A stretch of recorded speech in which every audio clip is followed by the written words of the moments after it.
स्वरूप गुरुदेव के चरणों में कोटि कोटि नमन।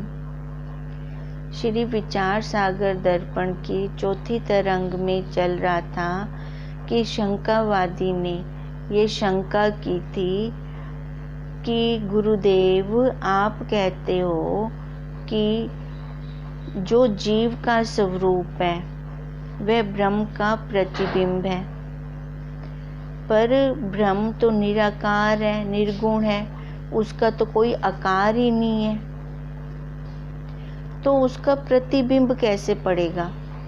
जो निर्गुण है, निराकार है, तो उसका प्रतिबिंब कैसे पड़ेगा?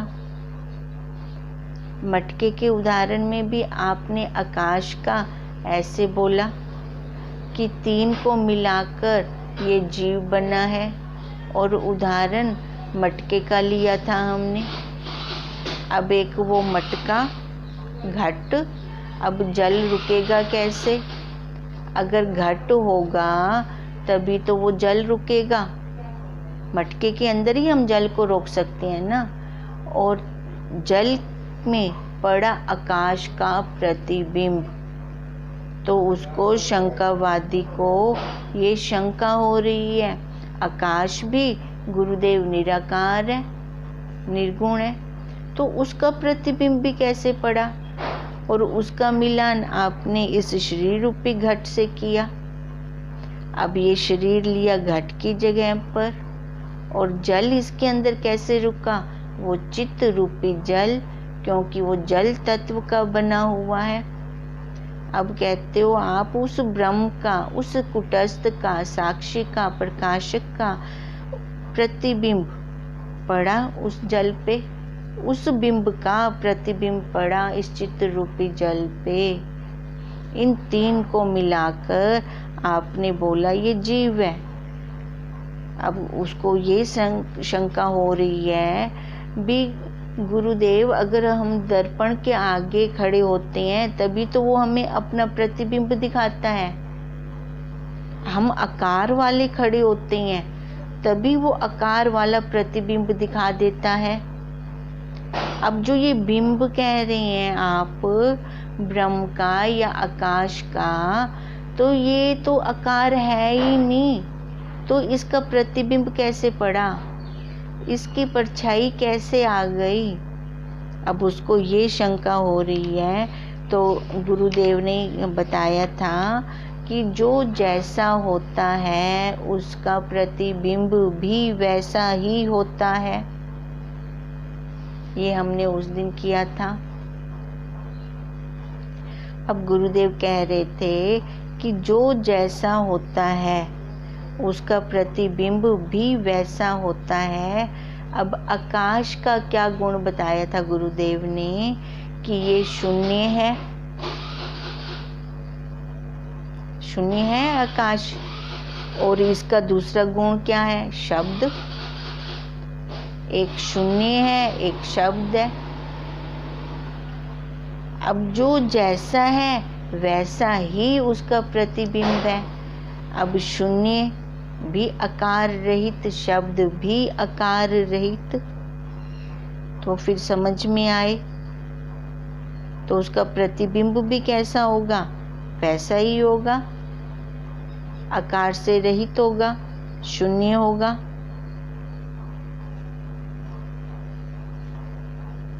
तो फिर ये समझ में आए कि आकाश का प्रतिबिंब शून्य रूप से और शब्द रूप से ही पड़ेगा, दूसरे रूप से तो नहीं पढ़ सकता, क्योंकि वो पहले ही गुरुदेव ने बता दिया कि जो जैसा होता है उसका प्रतिबिंब भी वैसा ही होता है।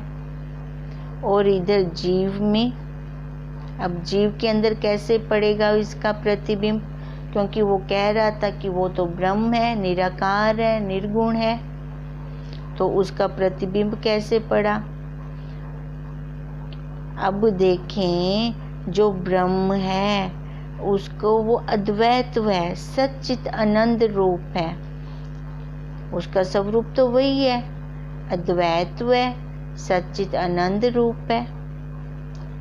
अब जो जैसा है उसका प्रतिबिंब भी वैसा है, तो इसका भी प्रतिबिंब अंतःकरण पर, उसका प्रतिबिंब अंतःकरण पर कैसे पड़ेगा? सच्चिदानंद रूप से, अद्वैत रूप से। अब देखो, दोनों का गुरुदेव ने बता दिया, उसने दोनों का बोला था। अब दोनों को हम एक उदाहरण से लेते हैं। अब पहले घट का, घट के अंदर उसने बोला ना आकाश का प्रतिबिंब, आकाश तो निर्गुण है। अब पहले गुरुदेव ने आकाश का हमें गुण बताया कि वो कैसा है आकाश। आकाश शून्य है और शब्द रूप है। अब गुरुदेव उसको उदाहरण के द्वारा बता रहे हैं कि यह जो घट है,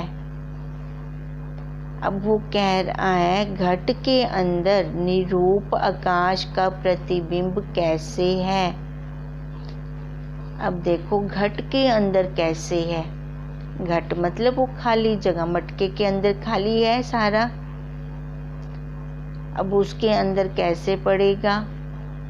जब हम जल डालते हैं तो उसके अंदर जल में उसका प्रतिबिंब, आकाश का प्रतिबिंब कैसे पड़ा? अब गुरुदेव कहते हैं, उदाहरण देते हैं। अब जैसे कुएं का उदाहरण लेते हैं। अब कुएं में हम नीचे मुंह करके बोलते हैं तो देखो आवाज आती है। अब आवाज लगाएं किसी को, वैसी की वैसी आवाज ही वापस आएगी। आएगी कि नहीं आएगी? खाली जगह में आवाज गूंजती है, या देखो खाली कमरा हो, जब कोई सामान नहीं रखा होता वहां पर कमरे में, हम आवाज लगाते हैं, वापस आती है। अब जहाँ पर पहाड़ है, खाइयाँ हैं, वहाँ पे देखो जैसे लोग घूमने के लिए जाते हैं, अब वहाँ पर भी वो बहुत ज़ोर से आवाज़ लगाते हैं वादियों में, और वैसी की वैसी आवाज़ घूमकर वापस आती है। फिर जैसे कोई पीछे से और कोई बोल रहा हो। है हम सबका अनुभव ये। वो आवाज़ पलटकर वापस आती है फिर। अब बिंब और प्रतिबिंब, क्रिया और प्रतिक्रिया। अब देखो बिंब का प्रतिबिंब पड़ा, क्रिया क्या की? अब बिंब का प्रतिबिंब, अब शून्य अवस्था में उसका प्रतिबिंब वापस आया। क्रिया शब्द की प्रतिक्रिया, वैसे कि जो भी क्रिया करो, चाहे वहाँ पर खाली जगह में क्लैपिंग करें, है ना, ताली मारें, तो उसकी आवाज़ वापस आएगी, वैसे की वैसे ही वापस आएगी। साथ के साथ ही क्रिया की प्रतिक्रिया भी आती है।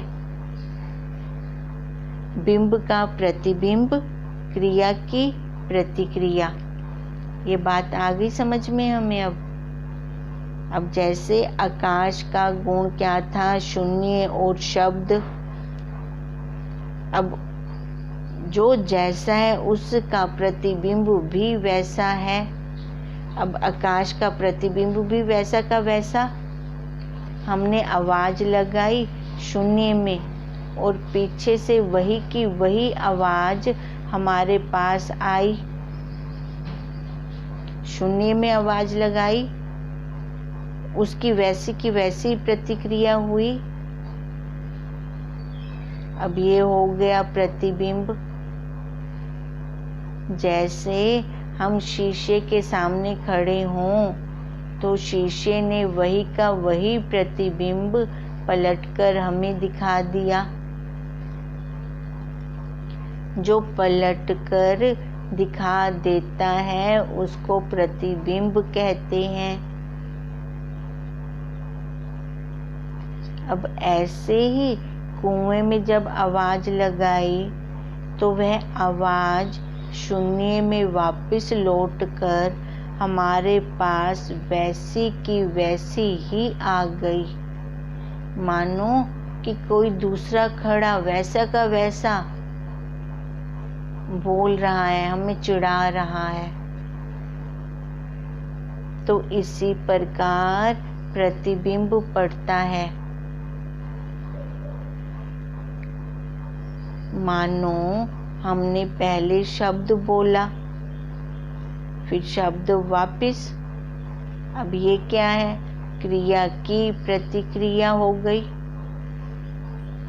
ऐसे ही प्रतिबिंब पड़ता है, जो जैसा होता है।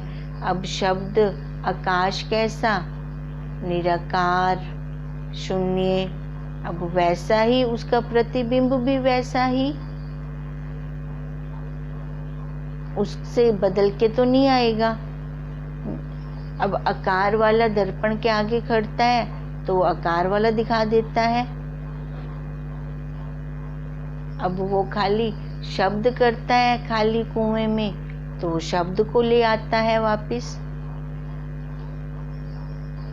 आकाश ऐसे कोई स्थूल वस्तु तो नहीं है कि उसका प्रतिबिंब भी स्थूल हो, है ना। स्थूल का ये शरीर तो स्थूल है ना, दर्पण के आगे खड़ाते हैं तो वैसा देता है ना। जल में भी देखो स्थूल को, इस शरीर को, तो वो वैसे ही दिखा देगा ना हमें, भले जल थोड़ा हो, कम हो। जल की गहराई हमारी शरीर की ऊंचाई से कम हो, पर वो प्रतिबिंब तो पूरा दिखाएगा। प्रतिबिंब में तो कोई कमी नहीं करेगा। अब यही गुरुदेव कह रहे हैं कि आकाश ऐसे कोई स्थूल वस्तु तो नहीं है कि उसका प्रतिबिंब भी स्थूल ही पड़े। आकाश का स्वरूप शून्य है, शब्द है। तो हम जैसे ही शून्य के अंदर बोलते हैं तो वैसे ही उसका प्रतिबिंब हमारे पास वापिस आता है, वैसा का वैसा ही वापिस आता है। तो आकाश का शब्द रूप से प्रतिबिंब पड़ेगा। अब उसको शंका हो रही थी ना, शंकावादी को पूछ रहा था कि घट के अंदर आकाश, आकाश का कैसे प्रतिबिंब पड़ेगा गुरुदेव। अब गुरुदेव उसको बता रहे हैं कि जैसा आकाश है उसका प्रतिबिंब भी वैसा है, और मैं का शरीर में प्रतिबिंब कैसे है, मैं कैसी है, इसका स्वरूप क्या है, हमारी साक्षी का, है ना। हमारी साक्षी मैं का स्वरूप क्या है? सत्य है, चित्त है, आनंद रूप है, विभु है, व्यापक है, अनंत है। तो इसका प्रतिबिंब भी वैसा का वैसा ही पड़ेगा। अब सत्य है तो हम देखें अब इसका प्रतिबिंब सत्य रूप से कैसे पड़ता है। हम चाहते हैं कि सारे हमारे साथ सत्य का व्यवहार करें, कोई भी हमसे झूठ ना बोले। एक चोर भी ना कहेगा कि मेरे साथ ईमानदारी बरती जाए, वो भी ये नहीं पसंद करेगा कि उसके साथ कोई धोखा करे। भले वो स्वयं दूसरों के साथ धोखा कर रहा है, पर उसके अंदर से क्या जिज्ञासा रहती है, क्या इच्छा रहती है कि सामने वाला मेरे साथ सत्य का व्यवहार करे, क्योंकि वो सत्य स्वरूप है।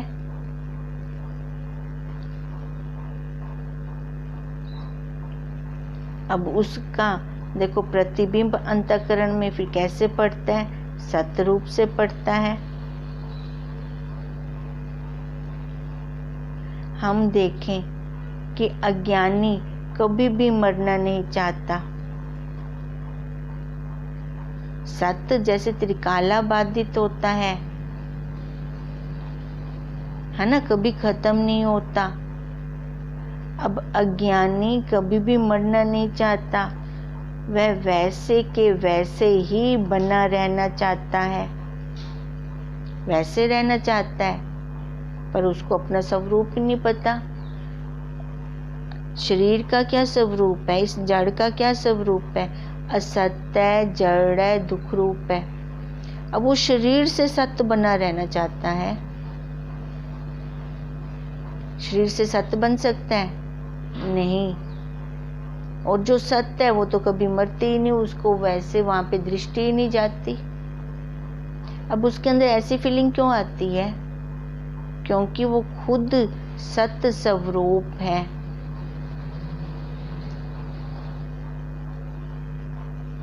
वो वैसा का वैसा ही बना रहना चाहता है।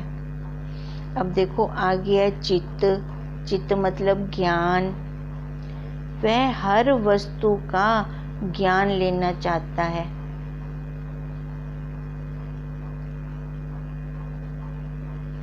हर वस्तु का ज्ञान लेना चाहता है। भले पॉसिबल नहीं है, पर उसकी इच्छा तो बनी रहती है कि मैं हर वस्तु का ज्ञान लूं, क्योंकि ज्ञान स्वरूप वो स्वयं आत्मा है। चिद रूप से ज्ञान स्वरूप होकर आंखों पर आकर बैठ जाता है। देखते हैं हम छोटे बच्चे को, कितने प्रश्न होते हैं उसको, कितनी जिज्ञासा होती है। हर वस्तु को जो भी उसको दिख रही है, मम्मी ये क्या है, ये क्या है, कोई भी वस्तु, क्योंकि उसको ज्ञान स्वरूप बैठा हुआ है ना अंदर, तो उसको जिज्ञासा होती है हर वस्तु को पूछने की। उसके लिए तो नई नई है सारी वस्तुएं। चंदा को देखेगा तो पूछेगा ये क्या है, सूरज को देखेगा तो पूछेगा ये क्या है। अब देखो हनुमान जी को कैसे हो गया था कि ये गोला है, इसको मैं खाऊंगा। जैसे ही बच्चों में जिज्ञासा होती है, हर वस्तु को देखेंगे और साथ में क्वेश्चन मार्क लगाएंगे, ये क्या है, ये क्या है। मम्मी से पूछेंगे, मम्मी ना बताए तो पापा से प्रश्न करना शुरू कर देंगे। वस्तु को, किसी भी नई वस्तु को देखते हैं तो साथ के साथ ही उनके प्रश्न शुरू हो जाते हैं। कई बार तो ऐसे लगता है कि अब ये सिर ही खा रहा है, सिर खा गया, चुप करके बैठ। कभी ऐसे डांट भी देते हैं। अब देखो ऐसा क्यों होता है? क्योंकि जिज्ञासा, जिसको जिज्ञासा होती है वही प्रश्न बार बार करता है, क्योंकि ज्ञान स्वरूप वह स्वयं उसके अंदर आकर बैठा है। वो खुद ही तो आके बैठा हुआ है उसके अंदर, स्वयं ही तो बैठा हुआ है। अब आगे देखो आनंद। अब आनंद स्वरूप है। हम सारे कोई भी दुख को पसंद नहीं करते। हम क्या चाहते हैं कि सुबह से रात सोने तक, रात को सोने तक हमें हर तरफ से सुख ही मिले, सुख ही सुख मिले। और उसके लिए, सुख के लिए ही तो सारा दिन क्रिया करते हैं। खाना बना रहे हैं तो भी प्राणों को तृप्त करने के लिए, प्राण तृप्त होते हैं तो सुख मिलता है। नींद लेते हैं तो वो भी सुख के लिए। दुख के लिए हम कोई कर्म करते हैं, कोई क्रिया करते हैं। अपनी नॉलेज के अनुसार हम जितनी भी क्रिया करते हैं सुख के लिए करते हैं, भले उसमें से दुख निकल के आ जाए, पर हमें पहले नहीं पता होता। और जिसका हमें पता होता है वो वाली क्रिया हम पहले ही त्याग देते हैं, क्योंकि वो आनंद स्वरूप है। वो आनंद चाहता है। वो आनंद भले विषयों में से ढूंढ रहा हो, पर वो उसकी चाह क्या है? वो तो जब तत्वज्ञ गुरुदेव जी प्राप्त होते हैं तभी हमें सुख और आनंद का डिफरेंस पता चलता है। नहीं तो आज तक तो हमें वो डिफरेंस भी नहीं पता था।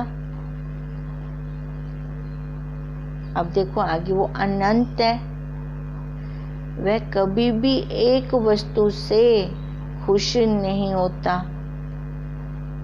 जो वस्तु नहीं है उसको वो वस्तु चाहिए, और अगर वो वस्तु मिल जाती है तो उसको फिर देखो, अब वो खुशी उसकी 1 दिन की या 2 दिन की, फिर तीसरे दिन या चौथे दिन और उसकी इच्छा वासना खड़ी होगी। अब पहले एक मकान बना लिया तो और मकान भी बनाना है, और चाहिए। एक गाड़ी ले ली, जब तक गाड़ी नहीं थी तब तक बड़ा दुख था। जब एक गाड़ी आ गई, भले ही वो छोटी क्यों ना हो, आ तो गई, अब आने के बाद अब उसकी दूसरी इच्छा शुरू होगी, इससे बड़ी गाड़ी लेनी है, क्योंकि ये अनंत है। अब उसको वो पहले वाली गाड़ी पसंद नहीं है, क्योंकि यहाँ ज्ञान नहीं है। तो ये जीव बहता ही चला जाता है, बहता ही चला जाता है, क्योंकि वो अनंत चाहता है। उसकी इच्छाओं की कोई सीमा ही नहीं है, तो वो परिचिन्नता में कैसे रहेगा। अपरिचिन्न ये आकार, इस आकार के अंदर वो कैसे रह सकता है, तभी तो उसको दुख लगता है। इच्छाएं अनंत हैं, वासनाएं अनंत हैं, अज्ञान के अंदर अनंत है ना। अब ज्ञानी को देख लो, वो तो अपने स्वरूप में मस्त है। उन्होंने पहचान लिया कि हमारा स्वरूप क्या है, सत्य है, चित्त है, आनंद है, अनंत है।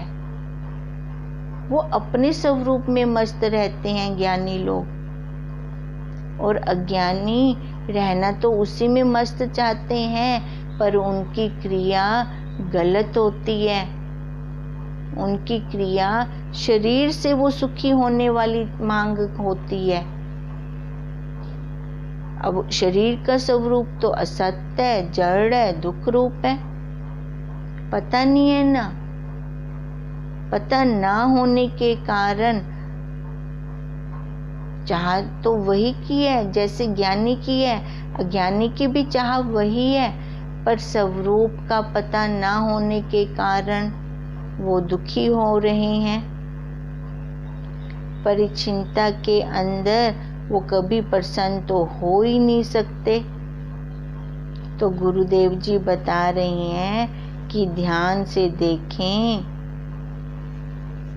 कि हम सत्य हैं, चित्त हैं, आनंद हैं, अनंत हैं। तो अंतःकरण में फिर प्रतिबिंब कैसा पड़ेगा? उस साक्षी का, कुटस्थ का अंतःकरण में प्रतिबिंब भी वैसा ही वैसा पड़ता है। सत्य रूप से, चित्त रूप से, आनंद रूप से, अनंत रूप से। तभी हम कहते हैं जय सच्चिदानंद। ये तभी हम बोलते हैं क्योंकि अद्वैत रूप से उसका प्रतिबिंब पड़ता है। पर भूल क्या हो जाती है हमसे? हम अपने को शरीर से भिन्न कर ही नहीं पाते। अब सबसे बड़ी भूल हमें यहाँ पर हो जाती है। और ये भूल क्यों होती है? क्योंकि ज्ञान नहीं होता अपने स्वरूप का, उस तत्व का हमें ज्ञान ही नहीं होता। ये भी देखते हैं कि फलाना पैदा हुआ, फलाना चला गया। देख तो सारा रहे होते हैं, पर कभी ध्यान नहीं देते, कभी ध्यान नहीं देते। बोलते तो सत्य है कि दादाजी मर गए, पिताजी मर गए, या फलाना मर गया। माने एक मरा और एक गया, बोलते तो सत्य है, पर अपना बोला हुआ देखते नहीं, रुकते नहीं। अगर अब रुकते हैं तो अब दिखता है। जो मरने वाला था वो तो यहीं पर ही है, और जो जानने वाला था वो सत्य चित आनंद है, सत्य है। सत्य देखते हैं हुए भी, अनुभव करते हुए भी हम नहीं अनुभव कर रहे, उसका ज्ञान नहीं ले रहे। तभी तो ऋषि लोग हमें क्या कहते हैं, आंखों वाला अंधा। हमें ये ऋषि लोग इसलिए कहते हैं, देखते हुए भी जो नहीं देख रहे, सुनते हुए भी जो नहीं सुन रहे। तभी उन्होंने हमें ये उपाधि दे दी, आंखों वाले अंधे की। अब देखो, कोई साथ में कुछ भी लेकर नहीं जा रहा, सबका सब कुछ यहीं पड़ा रहता है। फिर भी कैसे अज्ञान के अंदर हशो हशो हशो हो रही है। सिकंदर हमें कितना अच्छा उदाहरण दे के गए हैं कि अपने हाथ, जब वो जनाजे पे जा रहे थे तो अपने दोनों हाथ उन्होंने बाहर रखे। किस लिए रखे? कि मैंने इतनी लड़ाइयाँ की, इतना कुछ जीता, पर मैं अब कैसे जा रहा हूँ, खाली हाथ ही जा रहा हूँ। तो वो हमें कुछ सिखाना चाहते थे, जो लेना है अपने स्वरूप को लें। ये संसार के पीछे भागम भाग करते करते हम इस अंधी दौड़ में कितने पीछे हो गए कि अपने स्वरूप को, जो हम हैं, हम उसको ही नहीं जान सके। जो हम हैं, हम उसको ही हमने निग्लेक्ट कर दिया। और किसको जान रही हैं? जो हम हैं नहीं, हम उसको आगे रख रही हैं। तो ये सब क्या है? माया। यही धोखा है सबसे बड़ा। तभी इस शंकावादी को शंका हो रही है कि गुरुदेव, जो आकाश है, आकाश का प्रतिबिंब मटके में कैसे पड़ेगा? तो गुरुदेव ने उसका आंसर दिया, आकाश का क्या गुण है? शब्द और शून्य। तो जो जैसा होता है उसका प्रतिबिंब भी वैसा ही होता है। और इधर शरीर के अंदर वो ब्रह्म का, साक्षी का, कुटस्थ का, प्रकाशक का स्वरूप क्या है? सत्यचित आनंद रूप से। तो उसका प्रतिबिंब भी वैसा ही पड़ता है।